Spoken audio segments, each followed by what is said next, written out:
2023 मध्ये आलेल्या बाई पण भारी देवा या चित्रपटाने सगळ्यांचीच मनं जिंकली। या चित्रपटात मंगळागौरीच्या स्पर्धेसाठी मेहनत करणाऱ्या 6 बहिणींची गोष्ट दाखवण्यात आली। या चित्रपटाने बॉक्स ऑफिसवर भरपूर कमाई केली। याच सोबत यातील गाणी, अभिनेत्रींचे लुक्स यांनी एक वेगळाच ट्रेंड सेट केला।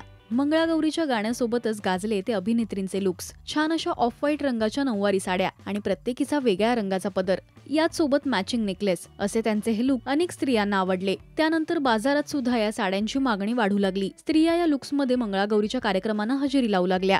तर येत्या 1 मे 2024 ला नाच ग घुमा हा चित्रपट आपल्या भेटीला येणार आहे। अभिनेत्री नम्रता संभेराव आणि मुक्ता बर्वे यांची मुख्य भूमिका असलेल्या या चित्रपटाची सगळेच वाट पाहतायत। यातलं नाच ग घुमा हे गाणं नुकतंच प्रेक्षकांच्या भेटीला आलं। यातला नम्रता आणि मुक्ताचा लुक सुद्धा आता ट्रेंड सेटर ठरणार आहे। पैठणी साड्यांचा स्कर्ट आणि त्यावर मॅचिंग असे शर्ट्स असा त्यांचा हा लुक अनेकांना आवडतोय। याच सोबत बालकलाकार मायरा वायकुळ, सुकन्या मोने, सुप्रिया पाठारे यांचा पैठणीचा परकर पोलका सुद्धा प्रेक्षकांचं लक्ष वेधून घेतोय।